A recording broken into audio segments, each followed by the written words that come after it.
Keramet Böyükçü serial da çəkənməyib. Onda yəni o Ya- serializm cərəyandaşlardan da uğursuzdur demək istəyirsən yoxsa? Çox uğursuz. Azərbaycanın Prustu, nə bilim, belə bunu yumruğumu vurdum, stola qışqırdım ki, yox bə dedim. O kitab çox heç bir primitiv qədləmə eləmirdi. Ona mən kitab deməzdim. Danışmaq Sualımı qısa bir cümlə deyim. Anar Oğuz Kəramətə nə istəyir? Yəni bir sözlə Anar serial çəkmək yox, kitab yazmaq istəyir. Mən kitab yazmaq. Orada bir cümlə var ki, mən daxil olmaqla bütün yazan, pozan gənclər Keramet Böyükçünün bu gedişatına baxıb bir nəticə çıxartmalıdır. Salam Anar. Salam, xoş gördük. Salam Anar. Bir daha xoş gəlmisən kanalıma. Xoş gördük. Minnətdaram ki, ikinci dəfə belə deyək də çağırdım və artıq bu çağırışımda sən çox daha izlənirsən, daha oxunursan, buna rəğmən gəldin. Səni 3 ay əvvəl çağıranda sən daha çox kitab necə oxunmalıdır mövzusunda izah vermişdin belə deyək bizə. Bu dəfə isə sənin belə deyək də sosial şəbəkələrdə, xüsusilə də Facebookda da, xüsusilə deyəndə əslində öz səhifəndə, blogunda, bir də Facebookda, Bir də Facebookda paylaşdığın yazılar daha çox belə deyək, bizim yazıçılarımızı tənqid etdiyin, əslində yazıçılarımızın həm yazısını, həm də özünü də belə deyək, ikisi bircə tənqid etdiyin yazılardır. Və ümumiləşdirsək belə deyək də, bunları bir ad altında birləşdirmisən, serializm adı altında. Artıq məncə səs salıb da belə deyək, bu ad olaraq səs salmısan. Bəs qısaca serializm nədir tam olaraq? Yəni bu serializm cərəyanı deyəndə nəyi nəzərdə tutursan? Bunu qısa izah elə, daha sonra növbəti suallarıma keçim. Deməli yazdığım müəlliflərin içərisində serializmə aid olmayanlar da var. Hansı ki onları mən aid eləmirəm. Pis də olsa, bayağı da yazsalar, bunu məsələn orada qeyd eləsəm də hamısını serializmə aid eləmirəm. Serializmə aid elədiklərim, yəni necə olanda serializmə aid olur. Deməli səhnələr serial estetikası ilə yazılır. Məsələn müəllif bir səhnəni yazanda necə yazsam təsirli olar. Bir serial gözü ilə baxır səhnələrə. Necə yazsam oxucu ağlayar, təsirlənər. Başlayır, bax adi həyatda olan real səhnələri, təsirli səhnələri də kəsib doğruya biabırçı vəziyyətə qoyur. Tutaq ki, normal həyatdan tərdir sən əgər tənhasansa, tənhayam qışqırmırsan ki, yəni belə bir hadisə olmur da. Biz normal həyatda birinin tənha olduğunu əsasən sezirik.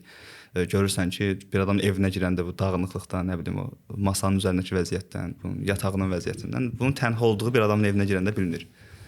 Bu müəllif də obrazın evinə girməlidir. Yəni götürüb də orada həm də ki bunların deməli yazdığı kitablarda dilə baxırsan ki, açıq-aydın türk dilində yazılırlar.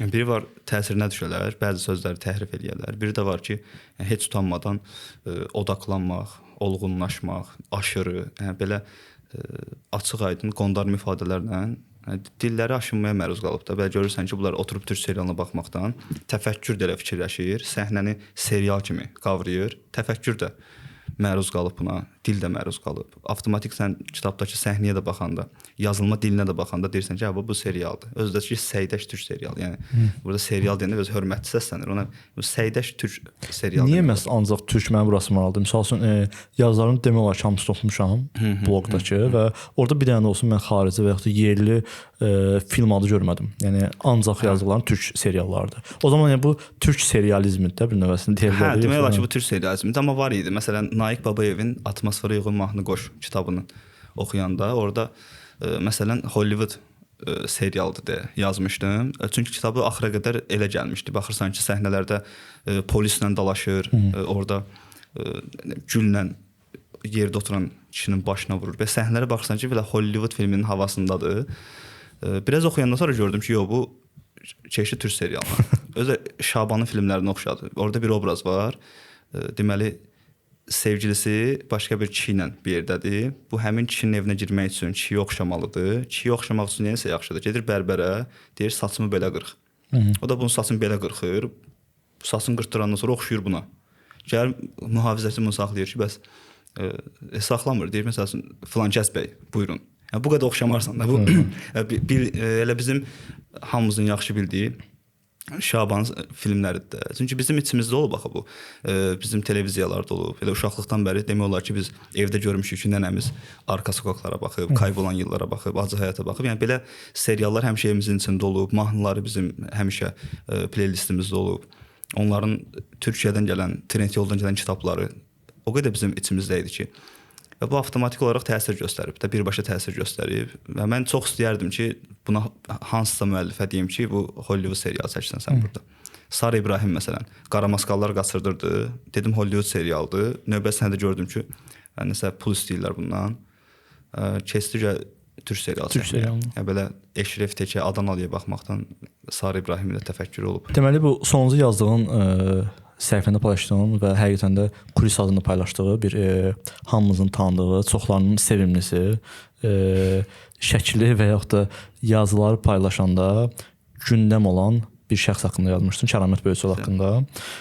Və Kəramət Böyütsölün Səs romanı haqqında da fikirlər bildirmişdin.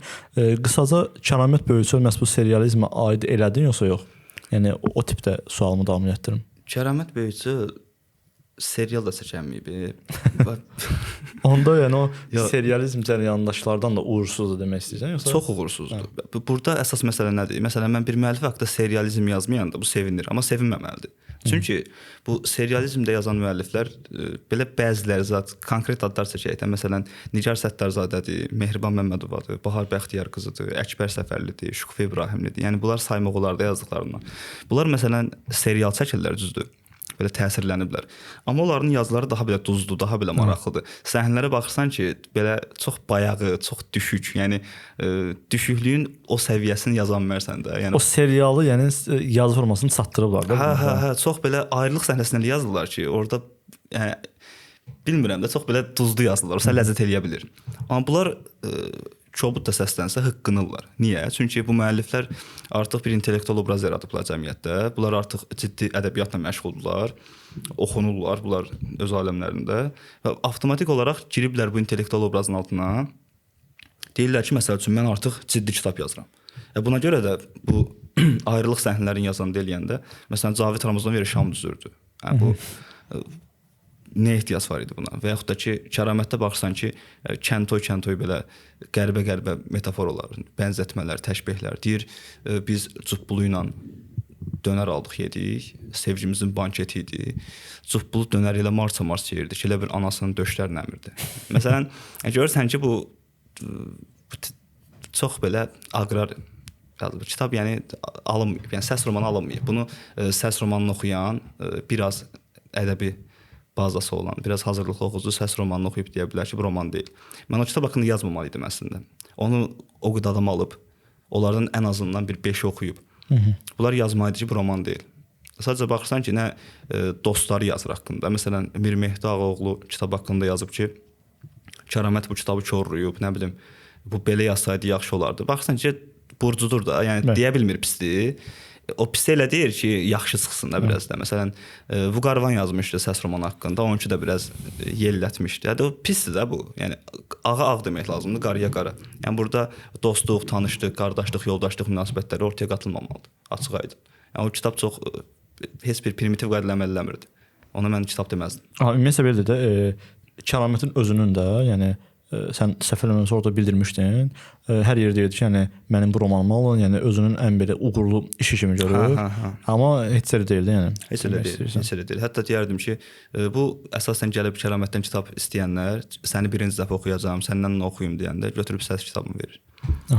Orada yazdığım məqalənin adında, bilmirəm sənin məqalənin adı idi, yoxsa kulis paylaşanda həmin adla paylaşmışdı. Biz Kəramətdən nə öyrənməliyik? Bu mənim qoyduğum adı. Bu sən qoyduğun adı idi. Amma sanki o suala cavab olmadı da biz, yoxsa aldıq. Orada bir abzas var, hansı ki Kəramət deməli haqqında yazmışam ki, Kəramət istedadını necə korlayıb? Avaralanmaqla, məsuliyyətsizliklə, sosial şəbəkələrdə fırlanmaqla, status yazmaqla, aforizm tutuzdurmaqla, altından xətt çəkiləsi cümlələr yazma iddiası ilə təfəkkürün məhdudlaşdırıb və bu kitabı yaza bilməyib. Burada keçidlər çox sərtdir, hamısı statusvari səhnələrdir. Biz Kəramət Böyütsöldən orada bir cümlə var ki, mən daxil olmaqla bütün yazan, pozan gənclər Kəramət Böyütsölün bu gedişatına baxıb bir nəticə çıxartmalıdır. Ki, avaralanmaq, məsuliyyətsizlik istedadı necə qoya bilər. İstedad sözü, məsələn biz istedadlısan sözünü belə çox qabartmaq lazım deyil də. Ərəbcədə istedad, yəni kimə deyirlər? Sən bir rəsm kursunda tələbə gətirirlər ki, bu istedadlıdır. Yəni hazırdır. Hazır deməkdir istedad. Bu rəsm dərsini öyrənməyə hazırdır. Yəni budur yəni istedad. Sən zəhmət çəkməsən, öyrənməsən istedadın sənə heç bir yəni faydası yoxdur. Sən onu korlaya da bilərsən. Hətta öyrənməyəndə, yanlış öyrənəndə, səhv yol tutanda sənin istedadın həm də zərər verir. Alətdir də, sən bunu baxır necə istifadə edirsən, hansı tərəfdən istifadə edirsən. Orada bir ifadə səsləndirdin, dedin ki, misal üçün də pisə-pis demək lazımdır və yaxud da yəni bu əgər uğursuzdursa, yəni bunu belə deyək də üstünü örtməkmi deyək və yaxud da olduğu kimi bildirməməkmi deyək. Bunlar olmamalıdır. Sən pisə-pis deməlisən. Və çox maraqlıdır. Sənin bu indiyə qədər tənqid yazdığın Azərbaycan yazıçılara özləri tənqidlərini, yəni sənin yazdığın tənqidləri olduğu kimi qəbul edirmi və yaxud da elə olmuş ki, məsələn, sən həmin şəxsi tənqid eləmisən, amma həmin şəxs açıqlama verib ki, yox, anar sən səhv deyirsən buna və sən demisən ki, okey, razıyam. Səhv deyirsən. Razılaşanlar da olub. Məsələn, elə Orxan Safarinin özü, Orxan Həsənin özü, Nadir Yalçın. Bunlar məsələn yazanda yazıb təşəkkür etdilər. Çox belə normal reaksiya verdilər ki, təşəkkür. Yəni Naiq Babayevin özü də demişdi haqqımda yazılan ən sərt yazıdır, amma yəni yaxşı idi. Yaxşı yazı idi. Normal reaksiya verdilər, çox da uzatmadılar ki, yəni bu belə idi, sən belə başa düşmüsən, belə idi, belə başa düşmüsən. Məsələn, reaksiya verdi, belə səs-küylü reaksiya verdi Cavid Ramazanov ki, bu belə tənqid olmur, sən məni təhqir eləmisən. Məsələn, o mənim əgər cavab versəydi ki, arqumentə cavab versəydi ki, sən burada bunu seriala oxşadırsan, amma mən bunu filan şeyə görə eləmişdim. Burada sən deyirsən son 20 səhifədə oxucunun üzərinə məlumat püskürdürsən, amma mən püskürtmürəm. Belə bir cavab versəydi, yəqin ki, qəbul edərdim və eləməzdim. Amma ucundan tutdu, uzluğa getdi ki, sən təqlidçilik edirsən, üslub köhnədir. O başqa mövzudan danışdı. Mən də cavab vermədim də ki, yəni bunun məsələyə aidiyyatı yoxdur. Mən üslubdan söhbət getmir. Üslubdan yaza bilərsən, amma mən onu demirdim sənə. Mən kitabın haqqında yazmışam. Belə yox, yəni yarısı qəbul eləyib, yarısı da belə əlaqəsiz qışqırıb ağır salıb ki, bəs sən başa düşməmisən. Mən əslində orada Uraqan məsələn kitabın haqqında yazmışdım. O dedi ki, sən o kitabı axıra kimi oxusaydın, orada böyük mətləblər var idi. Yəni mən başa düşəmirəm ki, bu yəni bir adamdan 2 milli qan alırsan, bilirsən ki, bunun hansı qanında hansı xəstəliklər var. Yəni bədəndəki 5 litr qanın 5-ini də çəkmirsən ki, oturun baxım. Yəni mən bu kitabda görürəm ki, sən 5-ci səhifədə Şeytan Nəsrəddin Tusidən dərs alır ki, yer kürəsində ictimai asayiş pozanlara nəsə belə dərs keçsin. Yəni bilirəm ki, bu artıq alınmayıb da, sən yaza bilməmisən. Bəs mənə görə misal üçün də bir insan əgər bir yazıda müsbət bir şey axtarmaq istəyirsə, mütləq ki, o kitabda mütləq hansı nüanslar tapacaq. Bəli. Hətta misal üçün çox zaman mən inancılardan eşidirəm ki, inancılar bildirir ki, sən Quranı bütün emosiyaları yükləyərək, yəni müsbət bir fikirlər formalaşdıraraq oxusan, əslində Quranda öz istədiyi alacaqsan. Amma misal üçün normalda bir kitabı tam olaraq həmin o duyğuları bir kənara qoyub oxumaq lazımdır. Yəqin bunu sən də qəbul edirsən. Bəs yaxşı, sən misal üçün indiyə qədər bir 9-10-a yaxın kitab və şəxs 22, hətta 22. Ha. Onda hamısını paylaşmamısan yoxsa necə? Çünki yox, məncə paylaşmışam, amma axır vaxtlar 9-10-u oxundu da, belə oxunan 9-10-da. Daha çox oxunan 9-10. Daha çox oxunan 9-10-da. Burada sanki bir qədər seçicilik eləmirsən. Yəni misal üçün sualdır bu sadəcə. Hansısa bir kitabı ələ aldın və yaxud da bir şəxs üçün yəni ümumiyyətlə yəni birinci sualı belə qoyum. Sən bir şəxsi tənqid etmək üçün oxuyursan yoxsa artıq oxuyandan sonra tənqidi formalaşdırırsan? Rəfdən gedib tənqid edə biləcəyim kitabımı seçirəm yoxsa sadəcə təsadüfənmi? Bu da olar. Yəni həmin kitabı alanda sən artıq bilirsən ki, sən bu kitabı tənqid edəcəksən yoxsa sadəcə oxuyursan və pis olur. Bildiklərim də olur. Məsələn, mən deyək ki, gəlmişəm, kitab rəfin qabağında dayanmışam, görürəm yazılıb ki, məsələn, yasaq sevgi, məsələn. Bu adı görürəm, bilirəm ki, bu yasaq elmaya baxıb, belə təxəyyülü qıcqırıb da, özünü saxlaya bilməyim ki, mən kitab yazmalıyam, gedib oturub kitab yazıb. Bunu götürürəm, oxuyum ki, görürüm bu nə yazıb.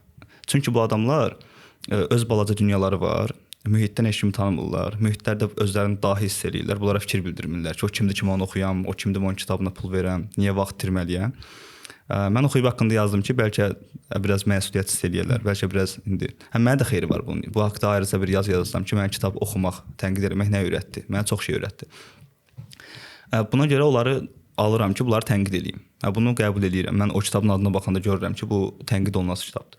Bir də var ki, məsələn, mən şəxsən Cavid Ramazanovun kitabını alanda çox böyük ümidlərlə almışdım. Yəni hətta o kitabı düşünürdüm ki, çağdaş ədəbiyyatda yəni xüsusi bir yer olan kitabdır və bəyəndiyim yerlər də oldu. O yazımda da qeyd etmişəm ki, Cavid Ramazanov yeniyetməlik, o İlyasın yeniyetməlik çağların çox yaxşı yazıb. Onun yazıda da yazmışam. Ki bəyəndim, yazdım ki, bəyəndim. Sadəcə axırın bəyənmədim deyə yazdım, bəyənmədim. Və yaxud da ki, Naiqin kitabını alanda mən düşünmürdüm ki, Naiq o qədər biabırçı səhnələr yazar. Bunlar gözləmədiklərim də olurdu. Axır vaxtlar. Məsələn, Kəramətdən o qədər gözləmirdim. Düşünürdüm ki, məsələn, Kəramət Böyüçül yəqin ki, burada biraz status yazdığı üçün, burada biraz status var, cümlələr yazıb, o haqqda fikir bildirərəm. Amma belə yaxşı fikirləri səsləndirərəm. Ha çalışdım, tapmadım məsələn. Yəni bacardığım qədər dürüst olmağa çalışıram. Amma obyektiv deyiləm, bunu da deyim. Çünki götürüb məsələn bu kitabın bir hissəsi təriflənməlidir. Mən bunu götürüb niyə tərifləyim ki? Düzdür, orada yer verirəm ki, bu hissə yaxşı idi. Amma oturub da palaz boyda yazmıram da, bu gözəl idi, möhtəşəm idi. Çünki onsuz da bu adamlar bu işlə məşğuldur. Girirsən məsələn bir kitab çıxır, hamısı oxuyur. Əgər kitab yaxşıdırsa, başlayırlar palaz boyda yazılar yazmağa. Əgər kitab yaxşı deyilsə, publication olmur. Otururlar yeyib içəndə bir-birinə qayıdır ki, bəs filan yeri zəif idi, filan yeri düz idi. Yəni bu belə olmalı deyil də.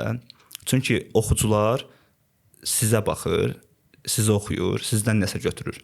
Əgər onun sevdiyi 5 dənə müəllif filan kəsi tərifləyirsə, o artıq avtomatik fikirləşir ki, yəqin yaxşı budur, mən bilmirəm. Onu yaxşı kimi qəbul edir. Səhər birisi həqiqətən yaxşı kitab oxuyan deyir ki, bu onun kimi deyil, deməli bu pisdir. Və buna görə də bu adamlar haqqında, bu adamların yalandan yazdığı tərifləri ifşa etmək lazımdır. Şərif ağa götürüb nə idi qardaşın adı? Şamxal Həsənov kitabı haqqında yazıb ki, Azərbaycanın Prustu, nə bilim, belə bunu yumruğumu vurdum, stola qışqırdım ki, yuh bə dedim oxuyandan. Yəni bu belə reaksiyalar verir. Yəni niyə? Mən oxudum o kitabı, qaynata ilə gəlin münasibət yaşayır. Belə qəribə bir temalar olur orada, aşk məmnun söhbətlər olur da. Bilmirsən ki, kimdən kim bir yerdədir. Və həqiqətən də elə oldu. Süni intellektə göndərdim ki, burada kimdən kim münasibətdədir, mən bilmirəm. Belə şeylərə görə bunların mən oturub tərifləməyə vaxt ayırmaq istəmirəm. Yaxşıdır yazmışam ki, filan dialoq yaxşıdır. Əli və sağlıq canlı idi, gözəl idi, qutardı. Mənə maraqlıdır ki, sən harasını yaza bilməmsən və niyə yaza bilməmsən? Baxırsan ki, hamısının kökündə yatan şey bu türk seriallarıdır, avaraçılıqdır, rahatlıqdır, egodur. Adamlar o qədər egoist ki, sən bunlar özlərinə sıxışdırmır ki, məsələn, dünənki tifil məsələn, Anar Oğuz çıxdı 24 yaşında, qayıt sənə dedi ki, sən buranı yaza bilməmsən. Özünə sıxışdırmır axı, qayıdır sənə deyir ki, sən kimsən, sən özün hardaydın, dünən yumurtadan çartdın və belə başlayır sənə Dədə Qorqudluq eləməyə, sən yekə danışmağa başlayır, qəbul edə bilmirlər. Və egoda bunların birbaşa öz düşmanıdır. Bu sualı niyə verdim? Çünki bundan öncəki verilişdə çağırdığım qonaq Uraqan Abdullayev idi, yəni yazıcı və Uraqan bir fikir səsləndirir ki, orada hətta mən inanıram ki, Anarın qarşısına hansı kitabı qoysa, Anar həmin kitabı serializm deyib, yəni həmin kitabı qiymətləndirə biləcək. Yox, Kəramətə demədim məsələn də. Kəramət serializm tam uyğunlaşmır da. Uyğunlaşmır da, hə. Bu arada bunu qeyd edeyim. Əslində podkastdan əvvəl çox düşündüm, deyim, deməyim. Elə burada bu nümunəni vermişəm deyim. Çox adam elə biləcək ki, həmin o videonu paylaşandan sonra şərhlər gəldi ki, bundan sonra kimi qonaq çağırırsan çağır, Anar Oğuzu çağırma. Və mən də Uraqandan sonra səni çağırdım. Birdən elə bilərlər ki, Uraqan və ya izləyiciləri ki, bilə-bilə qəsdən çağırmışam. Amma yəni misal üçün mən bu videonu saxlayıb 2-3 video sonra da paylaşa bilərdim.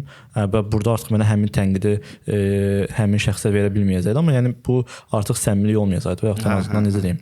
Yəni burada səni çağırmaq məqsədim söhbəti qızışdırmaq və yaxud da onlar belə yazdı. Həm də vaxtazlıq var axı. Mən 5-10 günə çıxıb gedəcəm. Həm də ölkədə olmayacaq. Bu səbəblərdən biridir, amma yəni birincisi deyildi ən azından mənim üçün. Sənin üçün bəlkə ola bilər zaman azlığı. Yəni bu sualı vermək məqsədim əslində bu idi. Yəni Anarı hətta mən də zarafat yazmışım ki, mən də kitab yazsam əminəm ki, Anar məni də bu ad altında, yəni hansısa bir səhifədə və yaxud da statusda cavab yazacaq. Ümidvaram ki, deyil yəni. Elə deyil. Yəni var biraz, amma tam olaraq da elə deyil. Yəni kim yazdı, yox götür qoy seriyasına. Orada yəni arqument var, əsas var. Bu haqqda yazıram da. Bu adamların dərdi odur ki, yazı oxuya bilmirlər. Məsələn, Kəramətlə mənim şərtlimi kulis paylaşıb. Kulis orada səhər lövhəyə yazıb ki, ətin tökülsün Kəramət. Sən niyə deputat olmaq istəyirsən? Bu adamlar məsələn yazının linkinə girib, yazını oxumağa səbri çatmır. Deyir ki, məsələn də Sənin ətini tökülsün. Sən kimsən? Get saqqalını qırıq. Sən şəhid qədri bilmirsən. Bu elə sözlər deyirlər ki adama. Gir yazını oxu da. Bəlkə düz deyirəm. Hə. Səbir çatmır oxumağa. Yazı oxuya bilmirlər. Onsa yazı oxuya bilsələr, Kəramətin kitabını oxuyub mənim qənaətimə gələrlər. Hə. Onlar o kitabı oxumur deyə mən onun yerinə də oxuyub o sözü deyirəm. Mənim də yazımı oxumur. Şərtmə baxır deyir ki, sən bu saqqalla bizə nə ağsaqqallıq verirsən. Belə yəni səydaş söhbətdir. Şərhlərə söz gəlmişən, şərhləri oxudum. Yəni mən də açığı çox maraqlı gəldi. Çünki kifayət qədər şərh gəldi, belə deyək. Və açığı əksəriyyəti mənfi şərh idi. Bunun səbəblərindən çoxu da biri sən demiş, yəni yazını oxumadan Kəramət sadəcə bir belə deyək də, bir şəxs kimi tanıyırlar, hörmətləri var və buna görə ona qarşı gələn bütün fikirlər içərisində oxumadan bir müdafiə sisteminə keçirlər. Orada bir şərh mənim belə deyək də oxudum və çox maraqlı gəldi sənin fikrin. Bir şərh buydu ki, Anar Oğuz ona görə Kəraməti tənqid edir ki, Kəramətin məşhurluğundan istifadə eləsin və Anar Oğuzdan məşhur olsun. Amma həm mən səni tanıyıram, həm də sənin oxucuların və səni yaxından tanıyanlar bilir ki, Anar Oğuz sosial şəbəkə istifadə etmir. Tək istifadə etdiyi Facebookdur. O da ki, yazı yazandan yazandan, bəli. Bəs o zaman bu tənqidə cavab olaraq Anar Oğuz məşhurluq üçün eləyir. Eləsəydi sosial şəbəkəsi olardı. Demək ki, məqsəd burada məşhurluq deyil. Bəs nədir o zaman məqsəd? Daha yəni, burada daha açıq danışmaq olar. Sualını qısa bir deyim. Anar Oğuz Kəramətdən nə istəyir? Əlbəttə, o biri müəlliflərdən nə istəyirəmsə, Kəramətdən də onu istəyirəm. Yəni bu yazmaqda məqsədim bayaq dediyim kimi mühitdəki bu bulanıqsı biraz durulmalıdır. Bu öz yerində. İkincisi gələk bu məşhurluq söhbətinə. Mən ümumiyyətlə Face-i də təzə açmışam. Hardasa olar 2 ay. Özünü öldürsün 2 ay yarım belə açmışam. Ondan qabaq 1 ildir ki, mən heç bir sosialda yox idim. Vlogda yazırdım, blogumda yazırdım. Əgər onsuz da hər adam yazırsa, oxunmaq istəyir. Yəni bu tanınmaq istəyirsən elə deyirlər ki, elə bilmə utanmalıyam ki, yəni niyə tanınmaq istəyirsən? Azərbaycan taksi şoferini dindirsən tanınmaq istəyir. Məsələn, o adam gedir yolda görür ki, kimsə kostyumda qutap yeyir, tanınmış adamdır. Onu videoya çəkib tez belə TikToka atır ki, bu da tanınsın. Və yaxud da ki, sənlə mən dalaşaq, biri oradan bizə video çəkəcək. Niyə çəkəcək? Bu da tanınmaq istəyir. İstəyir ki, biz atsın TikToka, orada bu video baxılsın, yaxşı baxılsın, bu da tanınsın. Onsuz hamının içində bu qayə var. Bunu yəni gizlətməyə, örtbasdır eləməyə ehtiyac yoxdur da. Hamının içində bu istək var. Amma bir şey var ki, bu istəyə xidmət eləmək var. Bir də ki, bu istək birinci olmamalıdır söhbəti var. Elə əgər məqsəd oydusa, mən elə niyə bir ildir sosial şəbəkə işlətmirdim. Mən açardım, bu bambıllıq eləyərdim də müxtəlif formada. Hansı ki, Facebookda da hərdə bunu eləyənlər var. Tanınmaq lazımdır. Yəni amma bundan əvvəl birincisi yazmaq lazımdır, öyrənmək lazımdır, zəhmət çəkmək lazımdır. Ondan sonra ortaya qoyduğun işlə tanınırsansa nə gözəl. Yox, əgər sənin tanıdığın şey ancaq belə səydə şeylərdirsə, onun bunun nəyəcə barmaq eləməkdirsə, bu artıq sırf şöhrət üçün eləməməlisən. Amma şöhrət işin içindədir. Yəni açıq misal üçün bu gün mən Kəraməti tənqid eləməyimin məqsədi o məsələn də Kəraməti tənqid eləməyin birinci məqsədi Kəramətdən xahib götürmək deyildi. O çox oxunsun deyə deyildi. Amma çox oxundu, lap yaxşıdır. Nə deyim? Deyim ki, yox, mən istəmirəm, mən silirəm bunu, mən niyə çox oxudunuz da? Yəni, oxudular da. Halbuki mən sən bunu tanımaq üçün deyirsən. Amma onu yazan adama görə tanınıram da. Sən girib mənə 200 nəfər yazıb ki, sən bunu tanınmaq üçün yazmısan. 200 şərh gəldi, məsələn. Bir-birinə göndərirlər ki, buna bax tanınmaq istəyir. Sən tanıdırsan da, tanıtma da, oxuma.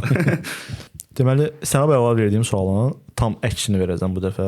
Bayaq sual verdim ki, sənin yazdığın tənqidlərə həmin o şəxslərin cavabı nə idi? Bu dəfə tam əksini demək istəyirəm. Məsələn, sənə heç indiyə qədər yəqin ki, gəlib, sənə verilən tənqidlərdən həqiqətən də düzgün olan nədir? Yəni indiyə qədər gələn tənqidlərdən. Məsələn, kimin tənqidini oxuyub demirsən ki, bu ümumi yazı formasında olmaya da bilər də. Kimsə belə üzbəüzə deyə bilər və yaxud da yazı formasında da yaza bilər.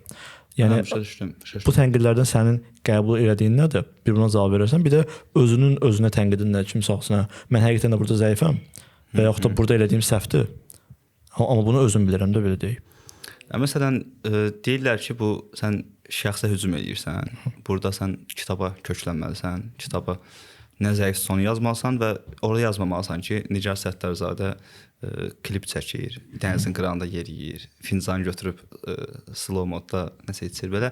Ondan məzələnməməlisən, bu olmaz. Bununla razıyam məsəl üçün, bu adam düz deyir. Yəni belə şey eləməməliyəm. Niyə eləyirəm? Çünki mənim bloqumdur, mən yazıram. Bunu da sərhədləri mən müəyyən edirəm. Mən o şəxsin üçün ağır söz deməmişəm. İkincisi də ki, yanıldıqları şey yer nədir? Mən məsələn nigar evdə yemək bişirən, məsəl üçün uşaqlarına baxan varsa, yoxdursa dostları ilə gəzən Nigar Səttarzadə işim yoxdur ki, Nigar Səttarzadəni yazıcı obrazı ilə mən fikir bildirirəm. Çünki bu adamlar məsələn Nigar Səttarzadə əsərimi yazıram layihəsinin sədridir, Yazıçılar və Jurnalistlər Birliyinin üzvüdür. Məsələn bunun bir dərs deyir, də kiməsə nəsə öyrədir. Bu adamların müsahibə verirlər, öz obrazlarının arxasında gizləniblər. Mən sənin kitabına söz deyəndən sonra sənin yazıcı obrazına da barmaq eləməliyəm. Çünki məsələn mən barista işləyirəm. Mən kofe düzəldəndən sonra sən bunu bəyənmirsənsə, deyirsən ki, Anar, sən bir köplük kofe düzəldənmirsən. Sən burada dediyin Anar, mən Anar deyirəm ki, barista Anar, burada söhbət ondan gedir. Yəni Anar barista vəzifəsini yerinə yetirə bilmir. Sən o Anara, barista Anara çıxış eləyərək buna barmaq eləyirsən. Bu onsuz deyirik də, hamısı eləyir. Mənə deyənlərin, məsələn, sən bunu belə yazırsan, deyən adamları qəbul edirəm əslində. Bu müəyyən qədər azalmalıdır. Amma onların da yazdığı publisist yazılara baxanda görürsən ki, bunların özləri də bunu edirlər. Yəni bunu məsələn bundan mən razıyam. İkincisi özümə tənqid fikrim çox olar, çox olar. Məsələn mən birincisi dil öyrənməliyəm. Məsələn yaxşı ingiliscə bilməliyəm. Bundan əlavə bir dənə də əlavə yaxşı dil bilməliyəm. Məsələn bu yəqin ki rusca olsa yaxşı olar. Bunu sahə üçün deyirsən yoxsa ümumiyyətlə? Sahə üçün deyirəm. Hə, sahə üçün. Hə, məsələn verdiyim sualsız sahə üçün. Sahə üçün də. Çünki tərcümələr gözləməliyəm mən Azərbaycan dilində. Türkcə özüm məsələn oxumuram, ümumiyyətlə türkcə mətn baxmıram və bizim dildə də gəlir tərcümə olunur, çox pis tərcümə olunur. Yaxşısını tapanda sevinirsən, bu da nə vaxt gəlib çıxacaq. Sən gözləməli olursan. Baxdığın mənbələrdə onu tərcümə edirsən süni intellekt vasitəsilə. Bu çox problemlər yaradır. Dil öyrənmək lazımdır. Sonra yaxşı mütaliə etmək lazımdır. İndi yaşım etibarilə də az oxumuşam, həm də öz tənbəlliyimə görə az oxumuşam. Məsələn Azərbaycanın indi hazırda olaraq oxuyuram da, Azərbaycanın yerli ədəbiyyat oxuyuram. Köhnələrdən Süleyman Rəhimov olsun, deyək ki, Ordubadi olsun. Məsələn bunların hələ indi oxuyuram. Ki mən bunları oxumalı idim hələ. 24 yaşım var, hələ indi bunları oxuyuram. Bu mənim tənbəlliyim olub da. Bunları mən oxumalı idim. Çünki bu dilə görə, mətni hiss eləməyə görə, dövrü hiss eləməyə görə çox vacib şərtlərdir. Bir müəllif bunları oxumayanda əskiliyi hiss olunur. Hansı ki bizdə neçə müəlliflər var ki, yerli ədəbiyyat oxumurlar. Şamxal Həsənov məsələn o öz müsahibəsində deyir ki, mən Nabokovu qoyub gəlib bizim yerli müəllifləri oxuya bilmirəm. Bəs biz sən niyə oxuyaq Şamxal? Sən əgər Nabokovu qoyub bizim yerli müəllifləri sistemli şəkildə oxusaydın, həm dövrü hiss eləyəcəydin, həm obrazların canlı olacaqdı, həm dili yaxşı biləcəydin, götürüb oraya yazmayacaqdın ki, beni buraxma. Belə olmayacaqdı da bunlar, bu qüsurlar olmayacaqdı. Bu vacib şərtlərdir. Mən burada gecikdiyimi düşünürəm, amma ən azından bilirəm ki, burada məsələn zəif yerlərim var. Bunu məsəl üçün bilirəm. İndi hazırda həm də onların üstündə işləyirəm. Publisist yazıları yazmaq, məsələn bu müəlliflərin kitabları haqqında yazmaq mənim özümə çox kömək eləyir. Dəhşət çox kömək eləyir. Çünki mən bunun kitabını oxuyanda görürəm ki, məsəl üçün bu hissə pisdir. Niyə pisdir? Bunu intuitiv olaraq hiss edirsən ki, burada nəsə səhvdir. Və belə diqqətlə baxanda görürsən ki, xəta nə xətasıdır da. Və onu qıraqda özün üçün qeyd edirsən və sən özün növbətdə və hekayə yazanda sən ona yol vermirsən, eyni xətaya yol vermirsən. Buna görə məsəl üçün çox faydalıdır bu. Deməli son olaraq sənə gələn şərhlərdən bir yazı var idi ki, sən özün kimsən ki, belə deyək də, kəramət böyütçülü. Mən burada ümumiləşdirim. Bu şəxsləri fikirlərini və yaxud da yazdıqlarını fikir bildirsən, tənqid edirsən. Mən sual vermək istəyirəm, bəs biz Anar Oğuzun kitabı nə vaxt görəcəyik? Yəni bu yaxınlarda belə bir fikir varmı? Və yaxud belə bir iddia varmı? Hə, bu yaxınlarda belə bir fikrim yoxdur. Çünki kitab çıxartmaq fikrim yoxdur. Yəni yaxında hekayələrim çıxa bilər, hekayələrim çap oluna bilər, amma bu kitab halında çıxartmaq, yəni hələ ki bu haqqda düşünmürəm. Çünki problemimiz oradadır. Bizdə Azərbaycanda oxucudan çox yazıçı var. Yazıçı olmaq üçün birinci yaxşı oxucu olmalısan. Mənim indiki bu qədər tənqid eləməyimin məqsədi, bu qədər yazı yazmağımın məqsədi yaxşı oxucu olmaqdır. Yaxşı oxucu olandan sonra sən yaxşı mətn yazmaqda fikirləşə bilərsən. Bu adamlar kitab oxumadan, məsələn, onların birinci oxuduğu kitablar yazandan sonra öz kitablarıdır deyə. Belə bir vəziyyətə düşüblər. Mənə də deyirlər ki, bəs sən də çıxard, oxuyaq, görək sən nə yazmısan. Bəs mən də bilirəm axı mən özümü tanıyıram, bilirəm ki, mən hansı yollardan keçməliyəm.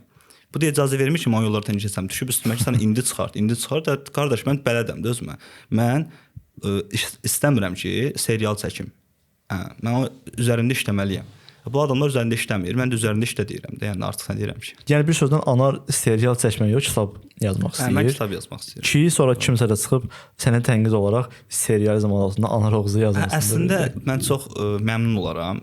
Yəqin ki, yaxında hekayə çap olunar və orada əgər görsələr ki, hansısa düşüklük var, hansısa bayaq səhnə var, hansısa serial estetikası var, onlar çox rahat şəkildə yazarlar da, haqqında fikir də bildirə bilərlər. Yəni mən qəti bu şeylər açıqam. Bu belə olmalıdır. Biri mənə özümü göstərməlidir. Bu proses belə davam etməlidir. Yoxsa yazsınlar ki, çox sağ ol, əhsən, nədirsə fərqli bir şeydir, nədirsə əla bir şeydir. Oxucu hələ hazır deyil. Belə şablonlar var da, eşq olsun sənətkar. Belə hazır rəylər lazım deyil mənə. Yaz ki, bəyənmədim. Çünki sən burada düşük səhnələr yazmısan. Ən səmimisi budur. Səmimi olmaq lazımdır. Mənim açığı sənə suallarım bitdi və belə deyək də son sualımı səsləndirəcəm. Silsilə sual. Hansı yazıcı sənin üçün daha üstündür? Bir özüm üçün siyah hazırlamışam. Mən sual verim, sən də qısa olaraq o yoxsa bu yəni cavabını verə bilərsən. Görək Anarın ən sevimli yazıcısı kimdir? Victor Hugo yoxsa Balzac? Hugo. Hugo yoxsa Çexov? Çexov yoxsa Kafka? Çexov. Çexov yoxsa Orwell? George Orwell. Çexov. Çexov yoxsa Dan Brown? Çexov yoxsa Jack London? Çexov yoxsa Tolstoy? Bunu özüm əslində axıra saxladım, bildim ki, şeydir, amma indiki tam səmimi olsam, indi Çexov. Bu cavabı gözləmirdim açığı. Son sual o zaman. Çexov yoxsa mənə görə Tolstoydan zəif olan, amma çoxunun fikrinə görə daha üstün olan Dostoyevski. Çexov. Niyə Tolstoyla arasında qaldım, bunu da deyim. İndi məsələn bizim yaşları üçün 20 yaş, 24 ola bilər, bəzi insan müxtəlif sarsıntılardan gələr. Çexov, Tolstoy bunun üçün böyük yazıçı olar, amma mən birimizi aldatmayaq. Mən açığı Tolstoyun əsərlərində çox az hələ mənə çatıb. Mən öz payıma düşən Tolstoyun əsərindən götürə bilməmişəm. Amma Çexov mənə daha yaxındır. Yəni ən səmimisi Çexov. Yəni bu gələcəkdə cavabı dəyişə bilər. Amma Çexovu seçmə səbəbin hazırda sənin anladığın və sənə daha yaxın olan Çexovdan, amma bu sabahları Tolstoy ola bilər. Bu sabah olmasa da bir gün Tolstoy ola bilər bu. O zaman son bizim sualımız, son sualımız o zaman Çexov yoxsa Seymur Baycan? Mütləq Seymur Baycan. Onda son sual, Seymur Baycan yoxsa Anar? Rzayev Anar. Rzayev. Yekunlaşdıraq. Yəni bu sual deyil. Bəlli. Oldu Anar. Çox sağ ol cavabların üçün, səmimiyyətin üçün. Sənə səfərində də uğurlar. Gördüyün işlərdə də uğurlar. Mütləq ki, növbəti yazılardan biri sənin əsərin olması diləyi ilə. Təşəkkür edirəm. Bu bir nöqtəyə də girim çıxım ki, bu Seymur Baycan yoxsa Çexov deməyim də Seymur Baycan, Tolstoy ilə Çexov da elə Çexov deməyim də. Yəni orada açıqlama verdim ki, niyə Tolstoy yox Çexov? Yəni eyni səbəbdən niyə Çexov yox, Seymur? Seymur. Oldu. Belə. Təşəkkürlər. Oldu, sağ olun. Minnətdaram.